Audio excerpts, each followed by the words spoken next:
It's one of the most bizarre stories to come out of America's longest war.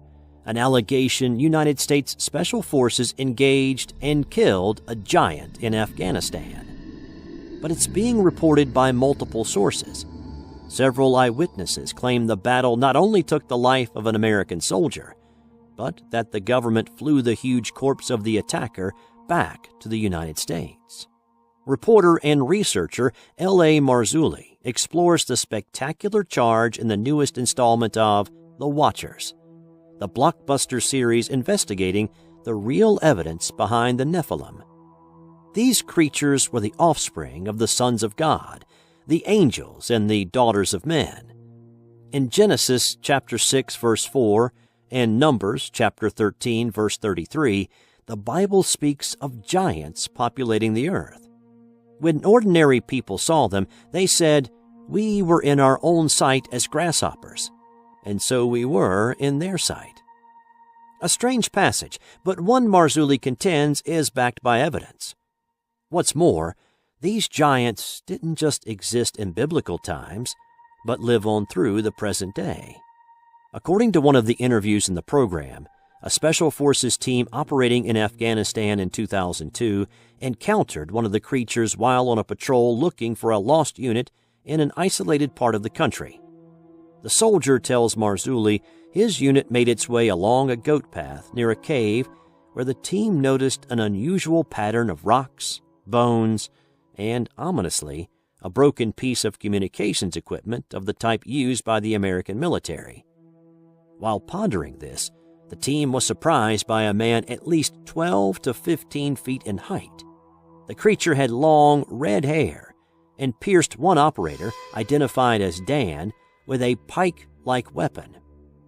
The remainder of the team opened fire, repeatedly shooting the creature in the face and eventually killing it. The full length of the engagement was only 30 seconds. After the battle, while mourning their fallen comrade, the military sent a helicopter to remove the creature. "It was too big, we couldn't move it," the soldier claimed. "It smelled worse than a skunk, a corpse that's been around for a while. The communication was sent out that we had a very large, possibly human creature." But the soldiers were told afterward to rewrite their after-action reports. "So we had to rewrite it the way they wanted it," the man claimed. The soldier confirmed the giant was armed with a weapon similar to the type Marzulli identified as the Nephilim lance, found at another location and tied to other evidence of the existence of this creature. Other sources support this bizarre story. George Norrie, host of the wildly popular radio program Coast to Coast AM, appears in the film to discuss his interview with a C-130 pilot who claims he transported the giant's corpse back to a base in Ohio. The pilot said the creature was approximately 12 feet tall and weighed approximately 1,100 pounds.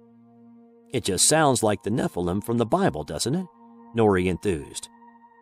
Marzulli blasted what he called a government effort to cover up the spectacular story and prevent those involved from speaking out. "People have a right to know about this stuff," he said. "If there are 15 or 18-footers roaming the earth and our military has brought them down, we have a right as American citizens to know about it. I mean, this isn't classified military stuff. This is something we need to know." Another operator who spoke to Marzulli said those in power have a vested interest in keeping the story covered up. This soldier testified there were rumors at his base in Afghanistan about the engagement with what became known as the Giant of Kandahar. "We started hearing a rumor about a unit that killed what they were calling a really tall person," he told Marzulli. "At first, I didn't think anything of it. I come to find out that the person they killed was actually 3 times the size of a man, had extra digits on its hand and its feet, and had red hair. A special unit had come and wanted this target. We'd heard they'd killed this thing inside a cave or the mouth of a cave." The soldier alleged the rumor was actually widely circulated among military forces in Afghanistan. "There was common knowledge among the military to hear this," he charged. "Years later, I came to find out when I had returned from Afghanistan and had met other military members that had not been in the operations with me. If you would bring up the Giant of Kandahar, they'd know about it." He confessed the story sounds ridiculous. At first you think, this has got to be a joke. This has got to be a hoax, he admitted. Then, after things go down a certain way, and you keep hearing it, you start to realize it's not a joke. They keep telling us to keep our weapons high, which means normally you are ready to put 2 in the chest or in the head, but they kept telling us to put it towards a man's head and put it higher. So we would question, why do they want us to shoot higher than a man's head? The soldier also said local people told seemingly ridiculous stories about giants who would attack humans, even eat them. We would hear the locals talk about rumors of these giants, he said. They said they would live in the caves and they would eat people. They were cannibals. At the time, we compared it to tales of Bigfoot in the United States. Every culture has that kind of folklore. To actually all of a sudden hear that a military unit had killed something, though? The soldier trailed off. In the film, Marzulli investigates not only the incredible story about the events in Afghanistan, but other evidence of strange creatures, including skeletons and skulls found all over the world. He suggests the sheer preponderance of evidence shows there is something substantial to these seemingly mythical tales of giants told all around the world by various cultures. And for one group of American soldiers, it may have been deadly real. The only question now is whether more military personnel can step forward and reveal the truth about the giant of Kandahar once and for all.